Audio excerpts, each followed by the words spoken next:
It's time we get really clear.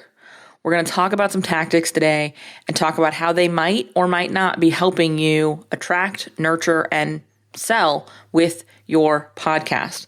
When we talk about using your show to generate, educate, and convert, these are some of the tactics you can plug and play into those three places, but not each of them is going to be right for your show's strategy. And that's the distinction I want you to start making. Welcome to the More Profitable Podcast with Stacey Harris. I'm Stacey, and this is the spot to learn more about the strategies, tactics, and tools you need to build your more profitable podcast. My team and I work every day with podcasters like you to shift shows from frustrating time sucks to productive members of your sales team, because your show should be built to generate and convert leads. So let's get into it. When we talk about podcasting here, we talk about using your show to generate, educate, and convert right fit clients. So put another way, attract, nurture, sell. And this is where, in my opinion, the tactic meets the strategy. Because podcasting, having a podcast is at best a tactic, but it only works if you put a bunch of other tactics in with it. You can't just, field of dream it and build it and they will come. And so I want to talk today about two tactics that fit under each of these umbrellas of attract, nurture, sell, or put our way, generate, educate, convert. And I want to talk about these tactics because they're often sold as the one thing, the magic button, the easy button, if you have seen those at Staples. And in reality, they're all just puzzle pieces that you can plug in if they fit in your puzzle. And I want to talk about how they do and don't work depending on what your goals are. Because I think that this is a really important and under-discussed thing, is that all of these things will work, but also none of them will work. Because they really only work in the right puzzle. They only fit with, they have to have the right other side. And that right other side is your goals, right? The end result you want. So we're going to break these down piece by piece. Before we get into that, I am a little nervous, but super excited to share something new we're going to be testing out over the summer. I want to encourage you to go right now or very soon to uncommonlymore.com/AMA and submit a question. Yeah, AMA, ask me anything. We are going to be running a series of question-based sort of AMA episodes here. You will also see these AMAs up on my Instagram stories throughout this month, because my goal is to batch a bunch of these and start sharing them as we move through the rest of the year. Because I think oftentimes it can be most interesting to hear what other people's questions are when in these contexts. So I will be sharing the questions. You can 100% submit them anonymously if you would like. I would prefer you submit them with your name and as much information as you can give me. Because if I know what your show is and what you are trying to do with it, it will be easier for me to answer if such and such is a good idea, which is often what these questions end up looking like. So, and if you want to send me all the information, but let me know that you want to remain anonymous on the show, that's allowed too. You will see all of those options on the form. Just again, head over to uncommonlymore.com/AMA to fill out the form, submit your question, and we will be rolling these episodes out later this year. I'm really excited. And if we get a really good bunch of them, we may put these all together as a series on the private podcast over at the podcast newsroom. So stay tuned, get your questions submitted. I'm stoked. I'm also I always get a little nervous that no one's going to submit questions. So submit questions for me, okay? I don't know why, but I always do. People always submit questions, but I always get nervous when I ask you to. See, we're all human here. All right, let us dig into this right now. Now, starting with generate, attract, right? So how does your show attract? And I want to be clear, we're looking to attract right fit clients, not just an audience. And that's an important distinction. And so the two things we often see here are having guests on our show and being a guest on other people's show. Now, these are both tactics that I have used and have worked to varying degrees. Frankly, you need a whole lot more nuance in any of the tactics I'm going to share today. But you know me, nuance is like my favorite word when it comes to this stuff. Again, that's the difference between strategy and tactic. So let's start with talking about having guests on your show.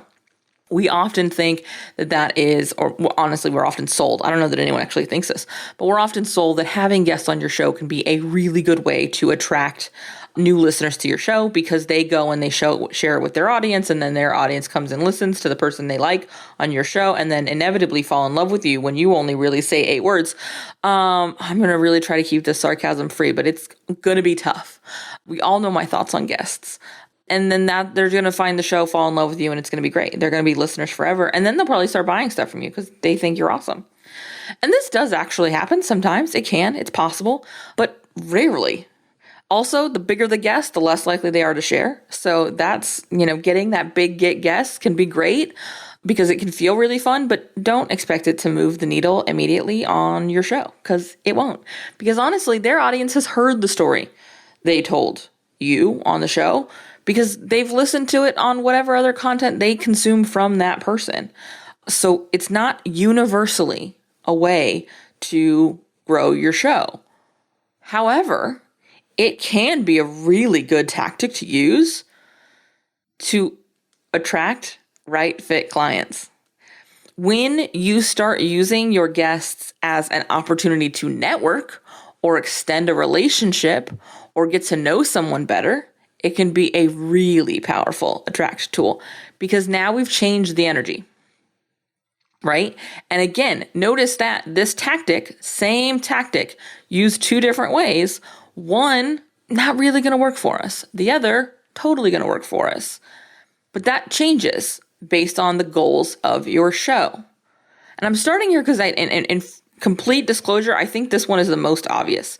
If you're trying to just grow an audience, you just want as many people to listen as possible, then getting guests on your show that are big names that have an audience can absolutely be beneficial as long as you strategically use that conversation to point those listeners to other episodes, to share things with that audience that maybe they haven't heard from that guest on 9 other podcasts.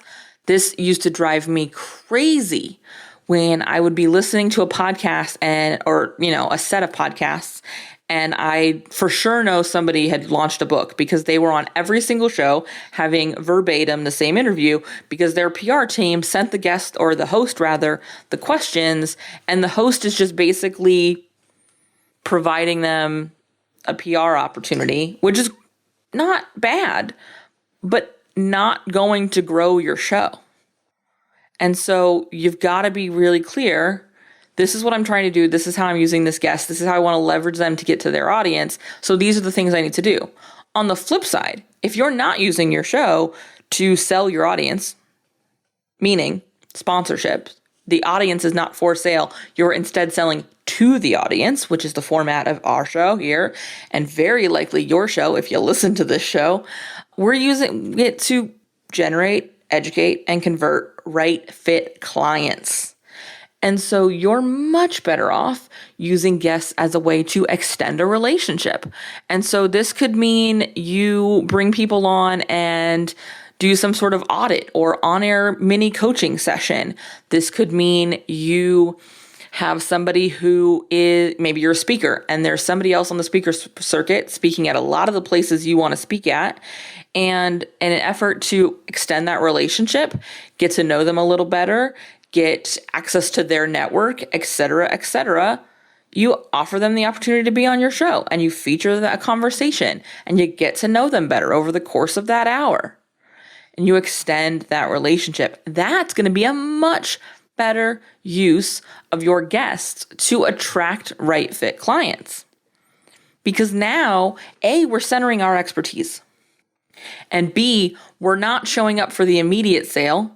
We're showing up for the relationship extension that gets us potentially a larger sale.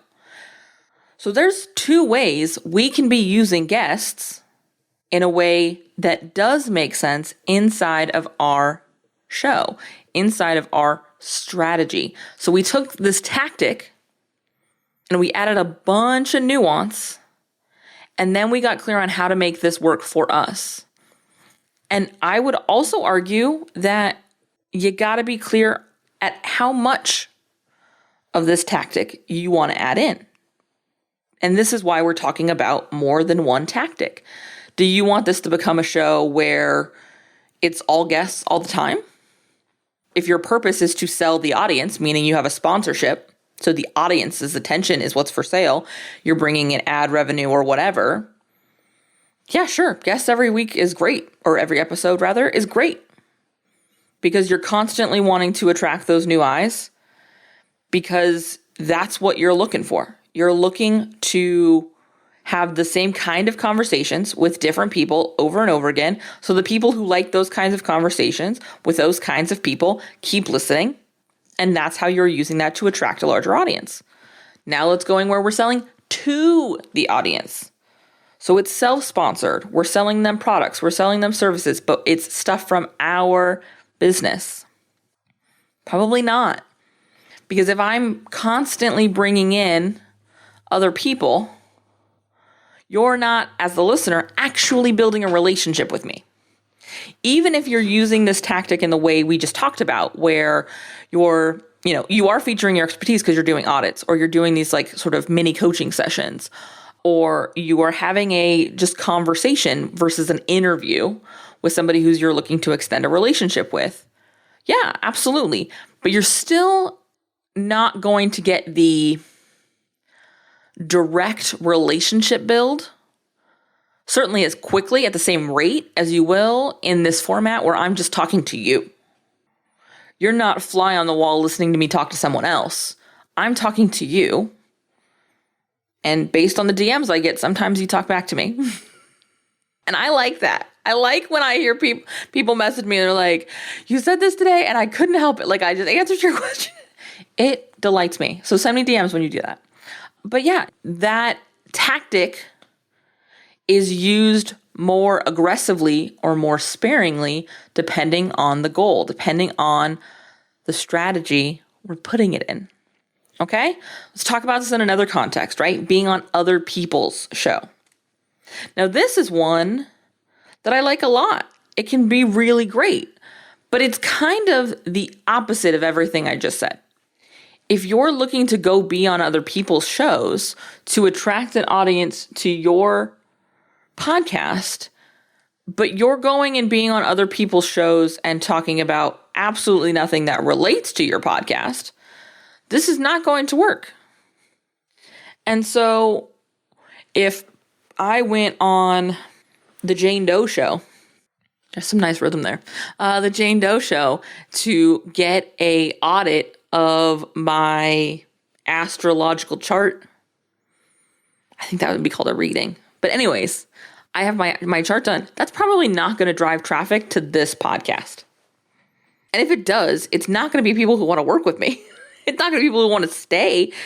So regardless of whether you're building a podcast with sponsors and you need solid audience numbers, or we're building to convert that audience into our own products and services, we've got to make sure this is relevant.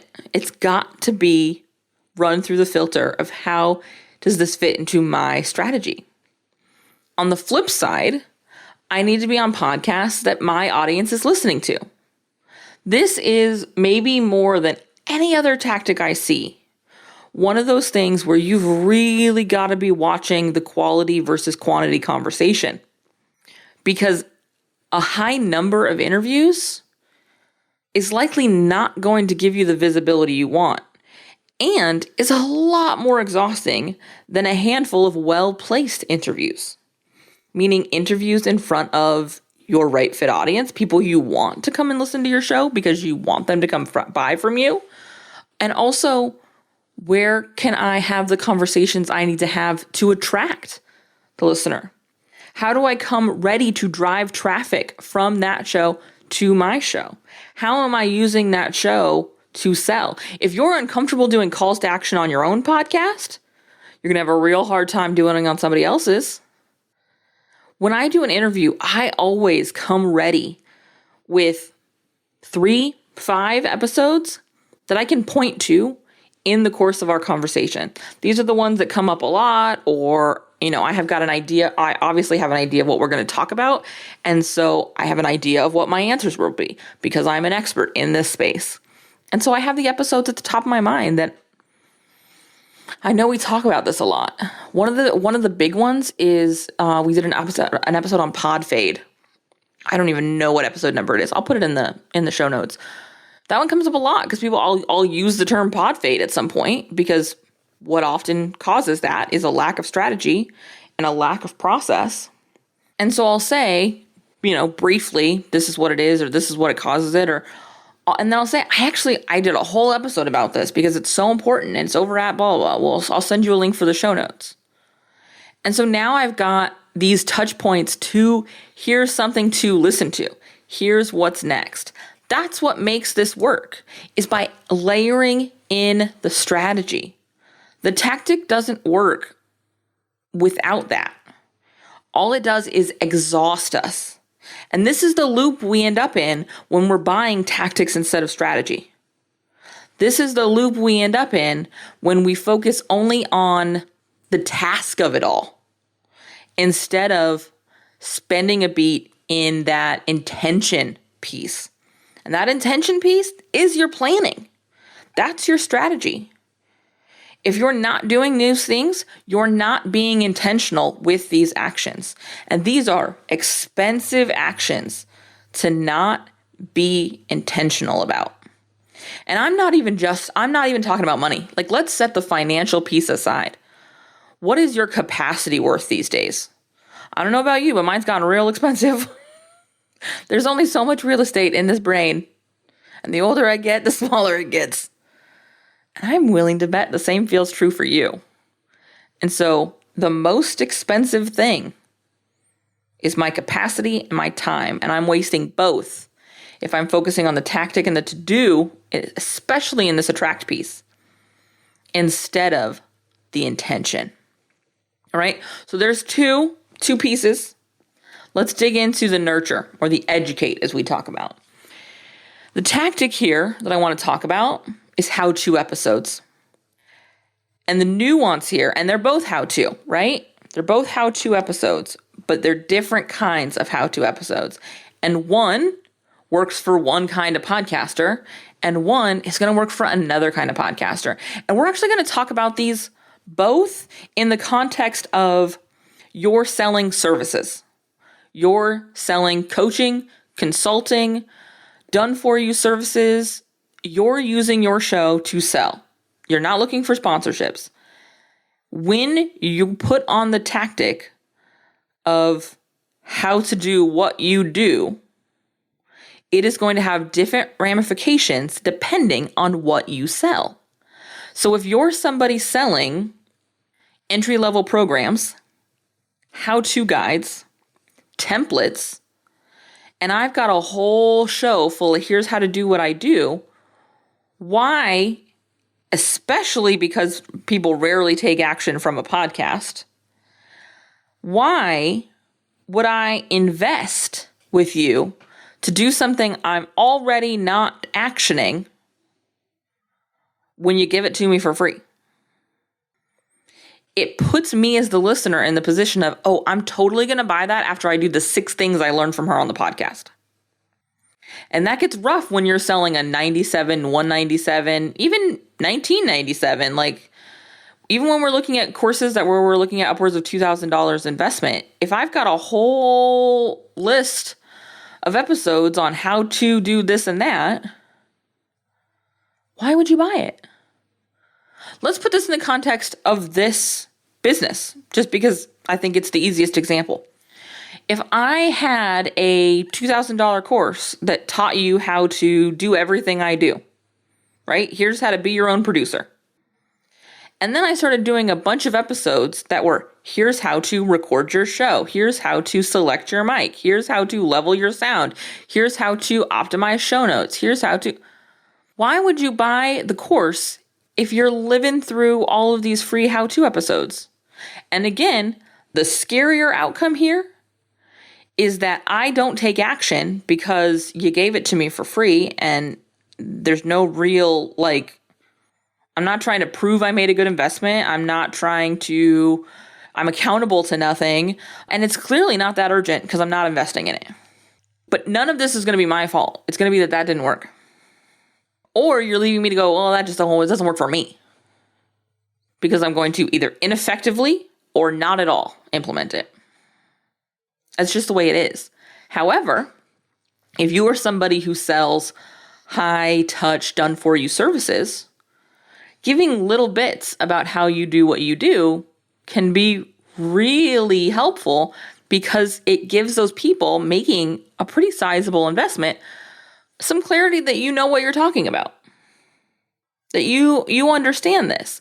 And also, you can give it to them in a way that helps them identify what they need for you to be able to do the job for them. Because you're talking them through, when we do this, we've got this, and this piece, and we can do X, Y, and Z with it. So now it becomes less of a how-to and more of an ownership of your expertise. Let's talk about the other kind of how-to content, the other side of this educate. And this is the how to get ready for the work they're going to do with you. And this is what I want to see most often when you're selling a membership, a group program, a course, a masterclass. And a great example of this is our podcast housekeeping series, where we talk about formatting your show and the cover art and the intro and outro. Those are all really valuable pieces to have clarity on before we sit down for the Profitable Podcaster Mastermind, which, spoiler alert, is why it runs in August. Because that is also when the doors open for the September, October, November cohort of the Profitable Podcaster Mastermind. You see how the strategy met the tactic there? Now, I will say, in my opinion, this is maybe the outlier in our example here, where I think everybody who is using their podcast to sell should have assets in there that help their customer get ready to work with them. But it becomes less and less relevant when we talk about selling things like products, when we talk about selling things like templates. It's going to be more about how do you use the template. That's, how do we implement this? And that's where there's the nuance in how-to episodes, right? That's where there's the nuance in these tactics, is an understanding of when do I use each. And in this case, and between these tactics, for me, it's less about I use one or the other, but when do I use this and when do I do that? What does the content need to be? What does the context need to be for me to do a how to do what I do versus a how to get ready for this work? And that's got to get layered in. That's the work of your content planning. That's the work of these strategy sessions that you're having, where you're sitting down and you're planning out episodes for your next 12 weeks. Does this kind of episode make sense in the larger context of what's happening around it? What I want you to remember when it comes to any tactic that sits in this nurture category is that it's got to be about moving them forward.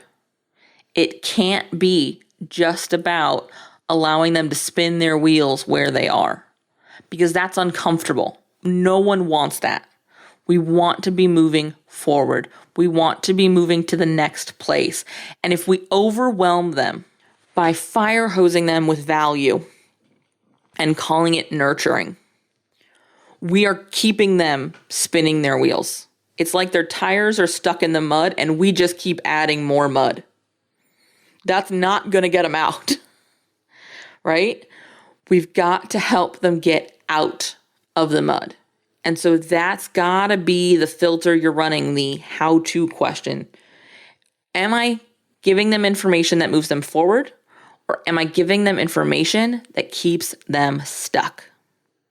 The last element I want to talk to is the sell piece, right? This convert piece. And I want to talk about two tactics we talk about on this show, because these are two of the asset types I love the most. But when I talk about them, I want to be really clear. I'm talking about tactics. You have to figure out where they fit in your strategy. We can do that together. My production clients do it with me. Our podcast strategy intensive clients do it with me. We do it together inside the Profitable Podcaster Mastermind. We can do this together, but you know your business better than I do. You have to know which is going to fit where. And much like in the nurture element of this, it becomes much more about when and how much instead of yes or no. And so the first one of these is case studies. Where are my case studies going to be most effective? Where are they going to be the most valuable? You're not going to see me run a lot of case studies with production clients when we're selling the mastermind. You're not going to see me do a lot of case studies for intensives when I don't have room on my calendar for intensives, right? It's just, it won't make sense. You're not going to see me run a case study for the mastermind when I don't have a cohort of the mastermind starting for 3 months. It would be real silly for me, our next cohort as of recording and releasing this is going to be in September, October, November. That's the 3 months it's going to run through. So the doors will be open in August. You can get on the wait list now at uncommonlymore.com/mastermind, just as a heads up. But it would make no sense for me to share case studies from that this week in June. It would make no sense strategically. And so I have to understand that case study is not going to help my conversions when it's placed poorly. So the tactic doesn't work without the strategy. It won't convert if it's not positioned to convert. The same is absolutely true of your audio sales pages. If we released 6 audio sales pages just right in a row, bam, bam, bam, none of them are going to convert because we're just fire hosing sales information at someone.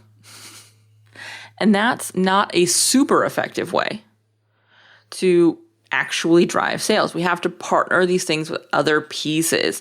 And that's why I wanted to have this conversation because, when we talk about it in Attract, I think it's dangerous because we need different things in different places, right? In different kinds of shows, in different sets of goals. But even when we start to talk about nurture and convert, and we talk just about one kind of show, the kind of show you and I have, where we're using our show to drive sales as our marketing engine, however you want to phrase that.